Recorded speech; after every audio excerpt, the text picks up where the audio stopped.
வெற்றி நமதே, ஊர் எமதே. தேசிய மக்கள் சக்தி.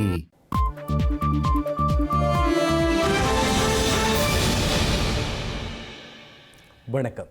இது ஐபிசி தமிழின் இரவு நேர பிரதான செய்திகள். முதலில் தலைப்புச் செய்திகள்.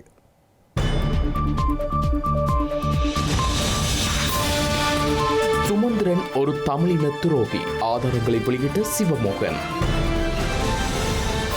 சிவராமின் 20ஆம் ஆண்டு நினைவேந்தல் தாயகத்தில் கடைபிடிப்பு, அச்சுறுத்திய ஸ்ரீலங்கா காவல்துறை. மக்கள் கூட்டணிக்கு எதிராக சந்திரிகா முறைப்பாடு, தனது பெயர் மற்றும் புகைப்படத்தை பயன்படுத்துவதாக குற்றச்சாட்டு. ரணில் மற்றும் சஜித் ஜனாதிபதியாகும் சாத்தியமில்லை என்கிறார் கரணி. ஆட்சி மாற்றம் ஏற்படாது எனவும் தெரிவிப்பு. முத்துராஜவை இலங்கைக்கு திருப்பி அனுப்ப மாட்டோம், தாய்லாந்து அறிவிப்பு. யேமனில் அமெரிக்கா வான்வெளி தாக்குதல், 68 ஆப்பிரிக்க குடியேறிகள் பலி.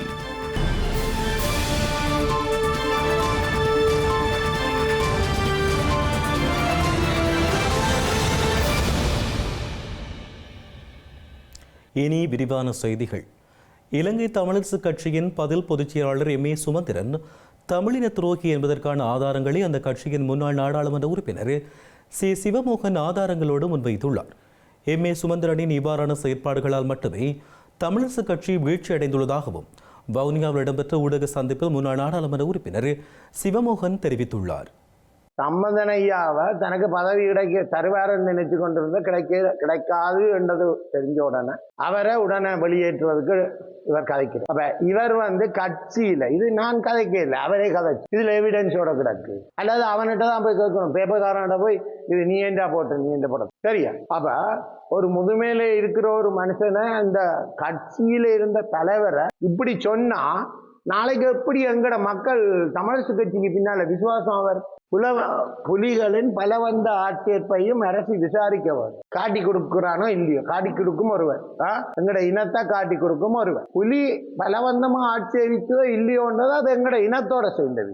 அதை கொண்டு போய் வாயை திறந்து கதைக்கிறதுக்கு எங்கட அரசியல்வாதிகள் யாருமே தயாரில்லை. ஆனா அவங்க தங்களோட உயிரையும் கொடுத்துத்தான் போராடினவங்க. ஆக்களை சேர்த்து போட்டு தாங்கள் சாகாம இருக்கையில் ஒட்டுமொத்தமா தங்களோட குடும்பத்தோடய இருந்திருக்காங்க. இன்றைக்கு அதான் நடந்துட்டு. அப்ப அப்படி இருக்கைக்குள்ள நீங்கள் எங்களை காட்டி கொடுக்குற வேலை செய்யறோம். உங்களுக்கு பின்னால எப்படி தமிழரசு கட்சி பயணிக்க முடியும்? புலிகளின் இனச்சுத்திரையை பற்றி வெட்டி தனகுனிய வேணும். நீ அங்க சிங்கள பக்கத்தான் இருந்த, நீ அங்க போய் குனிஞ்சிட்டு என்னத்துக்கு இங்க குனிகிற எங்கட இடத்துல? இது நாங்கள் போராடின மண், நாங்கள்லாம் இங்க நின்ற நாங்க தான் சொல்ல வேணும். அப்படி சொல்ற இருந்தா நான் அங்க நின்ற நான். முஸ்லீம்களுக்கு ஒரு இனச்சுத்திகரிப்பும் ஒருத்தர் ஏழு யாழ்ப்பாணத்தை அனுப்பினது உண்மை. ஆனா முஸ்லீம்கள் யாழ்ப்பாணத்துல இருந்திருந்தால் தமிழினம் சந்திச்ச அதை விட மோசமான அழிவை முஸ்லீம்கள் சந்திச்சிருப்பார்கள். இலங்கை தமிழரசு கட்சியில் அரச கைகூலிகளும் மோசமான செயற்பாடுகளை முன்னெடுத்து செல்பவர்களும் காணப்படுவதாக அந்த கட்சியின் முன்னாள் கரைச்சி பிரதேச சபை உறுப்பினர் சண்முகராசா ஜீவராசா தெரிவித்துள்ளார். எவ்வாறாயினும் சுமந்திரன் போன்ற நபர்களால் கட்சி அழிவு பாதையில் செல்வதாகவும் அவர் சுட்டிக்காட்டியுள்ளார். இந்த நிலையில் சுமந்திரனை விரட்டுவோம் என்ற கோஷத்துடன் உள்ளூராட்சி தேர்தலில் தமிழ் கட்சிகளுக்கு வாக்களிக்க வேண்டும் என்று அவர் கோரியுள்ளார். உள்ளூராட்சி தேர்தல் 6ஆம் தேதி இருப்பதனால் உண்மையாகவே வடக்கு கிழக்கில் உள்ள அனைத்து தமிழர்களும் யாருக்கு வாக்களிப்பது என்ற ஒரு கேள்விக்குறி இருக்கிறது. இன்று வடக்கு கிழக்கை பொறுத்தவரையிலே தென்னிலங்கை ஜேபி என்ற அனுரகுமார திசாநாயக்கா அவர்கள் இன்று 6 மாதமாக எந்த ஒரு அபிவிருத்தியும் கிடையாது. 39 பேருக்கு மேல் சுற்றிருக்கிறார்கள். துப்பாக்கி சூடு நடந்திருக்கிறது தவிர வேறு ஒன்றுமே நடக்கவில்லை. ஆகவே தென்னிலங்கையில் உள்ள வேட்பாளர்கள் இன்றைக்கு வடக்கு கிழக்கிலே தான் விஜயமாக இருக்கிறார்கள், ஜனாதிபதியாக இருக்கட்டும் பிரதமராக இருக்கட்டும். ஏனென்றால் அவர்கள் இந்த வாக்குகளை, தமிழ் மக்களின் வாக்குகளை சூறையாடுவதற்கு. உங்களுக்கு தெரியும், கடந்த பாராளுமன்ற தேர்தலிலே 3 பாராளுமன்ற உறுப்பினர்கள் யாழ் மாவட்டத்தில் வந்தார். அவர் நேற்று ஒரு இளங்குமரன் என்பவர் ஒரு கதையை கேட்கலாம். 2021 தானே தமிழ் தேசிய கூட்டமைப்பு உருவானது. வரலாறு தெரியாத, உண்மையாகவே படித்த அறிவில்லாதவர்களுக்கு நீங்கள் வாக்கு போட்டு எங்கள் தமிழ் மக்களை நாங்களே விற்க வேண்டிய கட்டமாக இருக்கிறது. ஆகவே தயவு செய்து நாங்கள் இந்த முறை என்னவென்றால், உண்மையாகவே எமது கட்சியில் படுகள்ளர்கள் இருக்கிறார்கள், படு மோசமானவர்கள் இருக்கிறார்கள், அரச கைக்கூலிகள் இருக்கிறார்கள். இன்றைக்கு சுமந்திரன் போன்ற நபர்களால் தான் இலங்கை தமிழரசு கட்சி சின்ன பின்னமாக இருக்கிறது. சுமந்திரனை கலைப்போம் என்ற கோஷத்தோடு நாங்கள் வீட்டுக்கு கட்டாயம் வாக்களிக்க வேண்டிய கட்டாயம் இருக்கிறது. தேசிய மக்கள் சக்திக்கு மக்கள் தகுந்த பாடம் புகட்ட வேண்டும் என இலங்கை தமிழரசுக் கட்சியின் பதில் பொதுச் செயலாளர் எம் ஏ சுமந்திரன் கோரியுள்ளார். தமிழ் மக்களின் ஆணை இருப்பதாக இவர்கள் கூறிக்கொள்வதை பொய்ப்பித்து காட்ட வேண்டும் எனவும் எம் ஏ சுமந்திரன் தெரிவித்தார். மனிதாபிமான கட்டமைப்பு சுனாமிக்கு பிறகு அன்று எங்களுடைய பிரதேசங்களை ஆண்டு கொண்டிருந்த தமிழீழ விடுதலை புலிகளோடு அன்றைய அரசாங்கம் ஒரு ஒப்பந்தம் செய்து இந்த மனிதாபிமான வேலைகளை திறமாக செய்ய முடியும் என்று பீட்டாம்ஸ் என்ற ஒரு ஏற்பாட்டை செய்த போது அதற்கு எதிராக நீதிமன்றத்துக்கு போனவர். ஊடகவியலாளர் மாமனிதர் தராகி சிவராமின் 20வது ஆண்டு நினைவேந்தல் தமிழர் தாயகத்தில் உணர்வுபூர்வமாக கடைபிடிக்கப்பட்டுள்ளது. யாழ்ப்பாணத்தில் முன்னெடுக்கப்பட்ட நினைவேந்தல் நிகழ்வுகளின் பொழுது ஸ்ரீலங்கா காவல்துறையினர் புகைப்படங்களை எடுத்து அச்சுறுத்தும் வகையில் செயற்பட்டனர். ஊடகவியலாளரான மாமனிதர் தராகி சிவராமின் 20ஆம் ஆண்டு நினைவேந்தல் நிகழ்வு இன்று தமிழர் தாயக பகுதிகளான யாழ்ப்பாணம், முல்லைத்தீவு ஆகிய இடங்களில் உணர்வுபூர்வமாக கடைபிடிக்கப்பட்டுள்ளது. இந்த நிலையில் படுகொலை செய்யப்பட்ட ஊடகவியலாளர் தராகி சிவராம் மற்றும் ரஜிவர்மன் ஆகியோரின் நினைவேந்தல் நிகழ்வும் அவர்களின் படுகொலைக்கு நீதி கோரி போராட்டமும் முன்னெடுக்கப்பட்டுள்ளன. யாழ்ப்பாணத்தில் அமைந்துள்ள படுகொலையான ஊடகவியலாளர்கள் நினைவு தூபி முன்பாக நடைபெற்ற இந்த நிகழ்வில் யாழ்ப்பாணத்தைச் சேர்ந்த ஊடகவியலாளர்கள், தென்னிலங்கை ஊடகவியலாளர்கள் என பலரும் கலந்து கொண்டு சுடரேற்றி மலர் மாலை அணிவித்து மலர் தூவி அஞ்சலி செலுத்தினர். அதனைத் தொடர்ந்து படுகொலை செய்யப்பட்ட ஊடகவியலாளர்களுக்கு நீதி கோரி போராட்டம் முன்னெடுக்கப்பட்டது. அஞ்சலி நிகழ்வு ஆரம்பிக்கப்பட முன்னரே நினைவு தூவி அமைந்துள்ள பகுதியில் பெருமளவான காவல்துறையினர் குவிக்கப்பட்டிருந்ததாக எமது செய்தியாளர் குறிப்பிட்டார். அத்துடன் பெருமளவான புலனாய்வாளர்களும் குவிக்கப்பட்டு அச்சுறுத்தும் வகையில் செயற்பட்டதுடன் புகைப்படங்கள் மற்றும் காணொளிகள் என்பன எடுத்துள்ளதாகவும் குறிப்பிட்டுள்ளார். இதேவேளை முல்லைத்தீவு ஊடக அமையத்தின் தலைவர் கணபதி பிள்ளை குமணன் தலைமையில் இடம்பெற்ற நினைவேந்தல் நிகழ்வில் ஊடகவியலாளர் சிவராமின் திருவுருவப்படத்திற்கு மலர் மாலை அணிவிக்கப்பட்டு சுடரேற்றி மலர் தூவி அகவணக்கம் செலுத்தப்பட்டு அஞ்சலி நிகழ்வுகள் இடம்பெற்றன. அதனைத் தொடர்ந்து சோமிதரனின் தாரகை பட திரையிடலும் கலந்துரையாடலும் இடம்பெற்றமை குறிப்பிடத்தக்கது. இதேவேளை மாமனிதர் தராகி சிவராமின் 20வது ஆண்டு நினைவேந்தல் நிகழ்வு ஐபிசி தமிழின் யாழ் கலையகத்தில் உணர்வுபூர்வமாக கடைபிடிக்கப்பட்டது.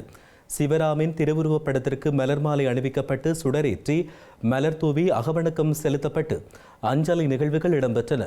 தொடர்ந்து நினைவுரைகள் இடம்பெற்றமை குறிப்பிடத்தக்கது. யாழ் பல்கலைக்கழக ஒழுக்காற்று உத்தியோகத்தர்களுக்கு எதிராக பல்கலைக்கழக மாணவர்களால் முறைப்பாடுகளை விசாரித்து அறிக்கையிடுமாறு பல்கலைக்கழக மானியங்கள் ஆணைக்குழு வேண்டுகோள் விடுத்துள்ளது. சம்பவம் தொடர்பில் விசாரணைகளை மேற்கொள்வதற்கும் அதன் அடிப்படையில் நடவடிக்கைகளை எடுப்பதற்கும் தேவையான அறிவுறுத்தல்களை மானியங்கள் ஆணைக்குழுவின் தலைவர் யாழ் பல்கலைக்கழக துணைவேந்தருக்கு வழங்கியுள்ளதாக மானியங்கள் ஆணைக்குழுவின் பகடிவதைக்கு எதிரான விசாரணை பிரிவு அதிகாரி ஒருவர் கூறியுள்ளார். இலங்கையில் இந்த வருடத்துக்குள் முன்னாள் ஜனாதிபதி ரணில் விக்ரமசிங்கே அல்லது எதிர்க்கட்சித் தலைவர் சஜித் பிரேமதாஸ் ஆகியோர் ஜனாதிபதியாக வருவார்கள் என்ற வதந்திகளை ஸ்ரீலங்கா பிரதமர் கரணி அமரசூரிய நிராகரித்துள்ளார். ஒரு அரசியல் பேரணியில் உரையாற்றிய பிரதமர் ஹரணி அமரசூரிய இந்த வருடம் ஆகஸ்ட் மாதத்திற்குள் ரணில் விக்ரமசிங்கே ஜனாதிபதியாக வருவார் என்று சிலர் கூறி வருவதாக கூறினார். ரணில் விக்ரமசிங்கே மீண்டும் ஜனாதிபதியாக வருவார் என்பது இலங்கையில் நடக்குமா என்பது தனக்கு சந்தேகம் என்றும் அது வேறு எங்காவது இருக்க வேண்டும் என்றும் கூறினார். பல தேர்தல்களில் தொடர்ந்து தோல்வியடைந்த ரணில் ஆகஸ்ட் மாதத்திற்குள் ஜனாதிபதியாக வருவார் என்று கூறப்படுவதாக கூறினார். அத்துடன் சஜித் பிரேமதாச இந்த ஆண்டு டிசம்பருக்குள் ஜனாதிபதியாக வருவார் என்று நாடாளுமன்ற உறுப்பினர் கஃபீர் காசிம் சமீபத்தில் கூறியதாகவும் அவர் வெளிப்படுத்தினார். இது வேறொரு பிரபஞ்சத்தில் இருக்க வேண்டும் என்றும் இந்த அறிக்கைகள் தேசத்திற்கோ அல்லது மக்களுக்கோ ஏதேனும் பயன்பட்டதா என்றும் கேள்வி எழுப்பினார். அரசாங்கத்தை தோற்கடிக்க விரும்புவோர் தற்போதைய அரசாங்கத்தை விட சிறந்தவர்களாக மாற வேண்டும் என்று ஜனாதிபதி ஏற்கனவே கூறியுள்ளதாக பிரதமர் சுட்டிக்காட்டினார். தேசிய மக்கள் சக்தி அரசாங்கம் தோற்கடிக்கப்படாது என்பதால் பொதுமக்கள் அச்சம் கொள்ள தேவையில்லை என பிரதமர் ஹரணி அமரசூரிய மேலும் வலியுறுத்தினார். உள்ளூராட்சி மன்ற தேர்தலுக்கான பிரச்சார நடவடிக்கைகளில் மக்கள் கூட்டணி தன்னுடைய பெயர் மற்றும் புகைப்படங்களை சட்டவிரோதமாக பயன்படுத்தியதற்கு எதிராக ஸ்ரீலங்கா முன்னாள் ஜனாதிபதி சந்திரிகா பண்டாரநாயக்க குமாரதுங்க தேர்தல்கள் ஆணைக்குழுவிடம் முறைப்பாடு செய்துள்ளார். தனது பெயர் மற்றும் புகைப்படத்தை பயன்படுத்தி அனுமதியின்றி மேற்கொள்ளும் தேர்தல் பிரசாரத்தை நிறுத்துமாறு தேர்தல் ஆணையாளர் நாயகத்திடம் முன்னாள் ஜனாதிபதி சந்திரிகா குமாரதுங்க எழுத்துப்பூர்வ கோரிக்கை விடுத்துள்ளார். அத்தனகல பிரதேச சபை பகுதியில் கதிரை சின்னத்தின் கீழ் போட்டியிடும் மக்கள் கூட்டணியின் சில வேட்பாளர்கள் தனது புகைப்படம் மற்றும் சுவரொட்டிகளுடன் கூடிய துண்டு பிரசுரத்தை அந்த பகுதி முழுவதும் ஒட்டியுள்ளதாக சந்திரிகா குமாரதுங்க அந்த கடிதத்தில் குறிப்பிட்டுள்ளார்.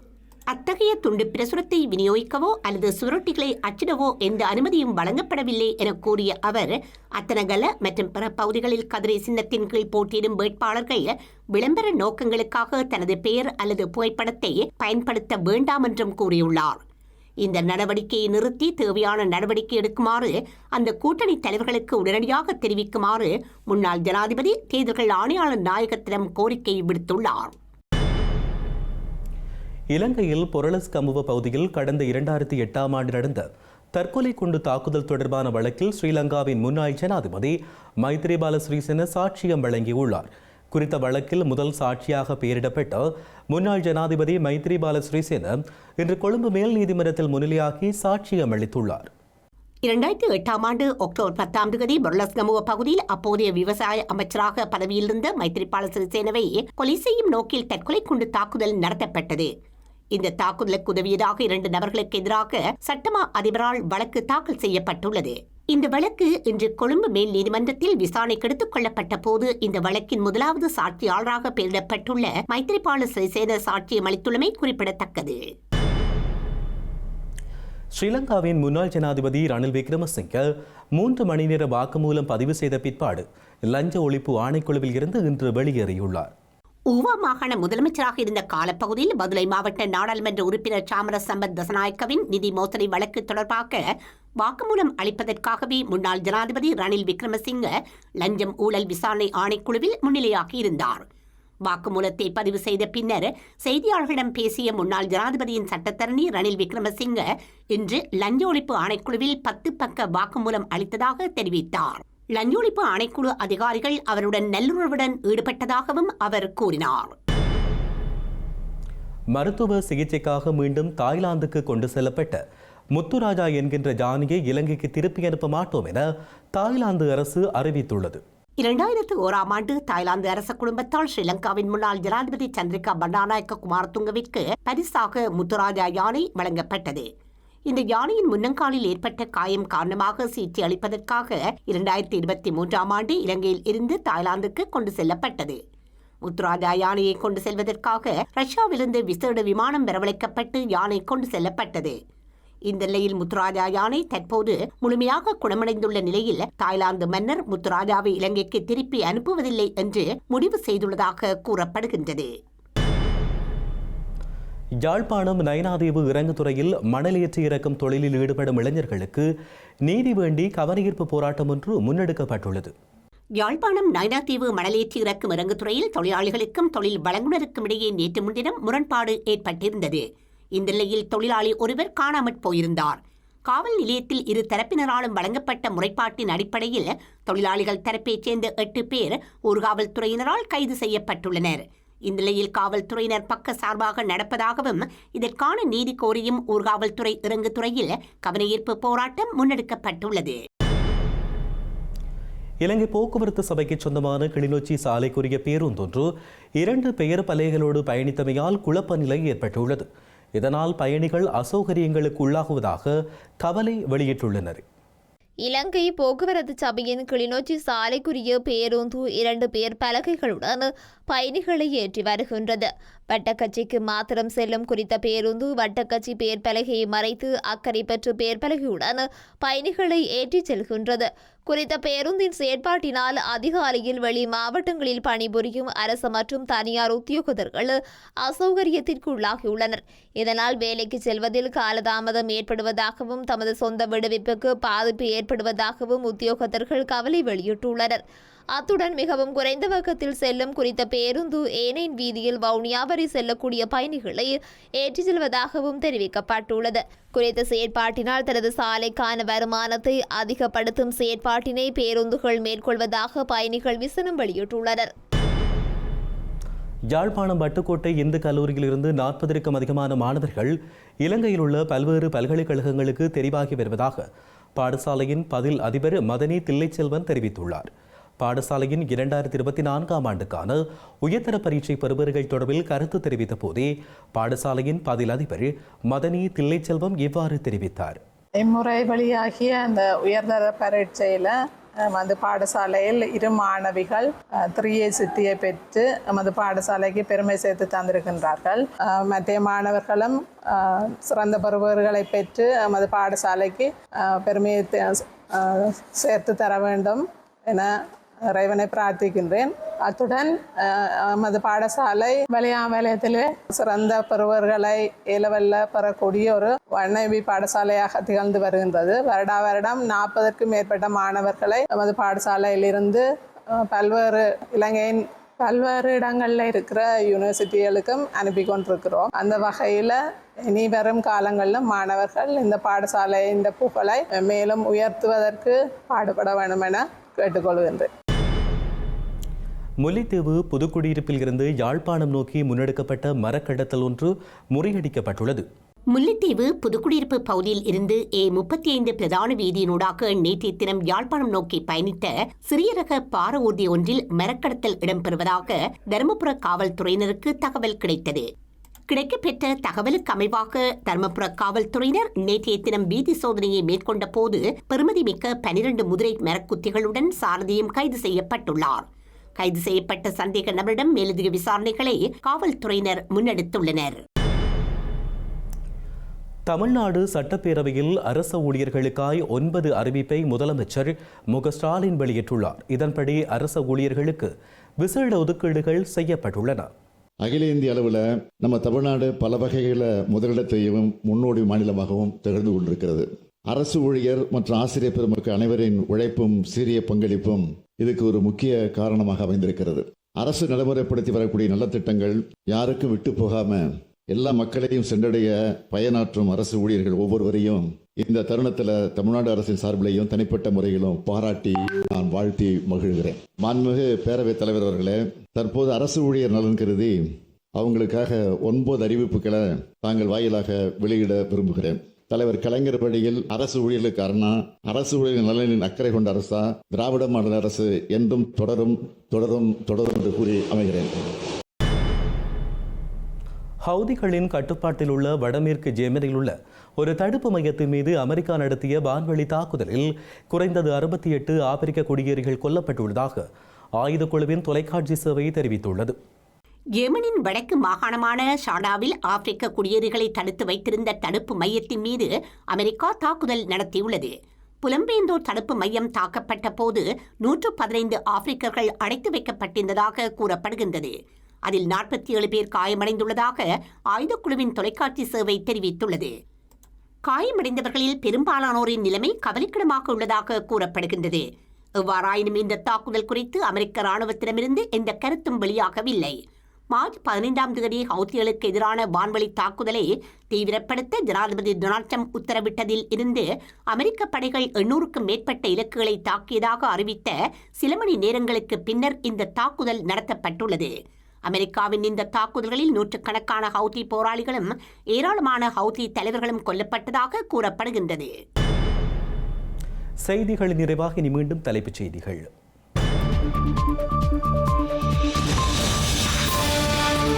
சுமந்திரன் ஒரு தமிழின துரோகி, ஆதாரங்களை வெளியிட்ட சிவமோகன். சிவராமின் 20ஆம் ஆண்டு நினைவேந்தல் தாயகத்தில் கடைபிடிப்பு, அச்சுறுத்திய ஸ்ரீலங்கா காவல்துறை. மக்கள் கூட்டணிக்கு எதிராக சந்திரிகா முறைப்பாடு, தனது பெயர் மற்றும் புகைப்படத்தை பயன்படுத்துவதாக குற்றச்சாட்டு. ரணில் மற்றும் சஜித் ஜனாதிபதியாகும் சாத்தியமில்லை என்கிறார் கரணி. ஆட்சி மாற்றம் ஏற்படாது எனவும் தெரிவிப்பு. முத்துராஜவை இலங்கைக்கு திருப்பி அனுப்ப மாட்டோம், தாய்லாந்து அறிவிப்பு. யேமனில் அமெரிக்கா வான்வெளி தாக்குதல், 68 ஆப்பிரிக்க குடியேறிகள் பலி.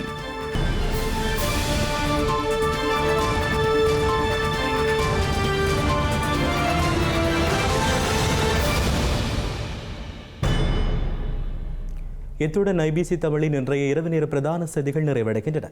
உடனுக்குடன் நீங்கள் செய்திகளை அறிந்து கொள்ள ibc.com என்ற நமது இணையதளத்தை பார்வையிடுங்கள். வணக்கம்.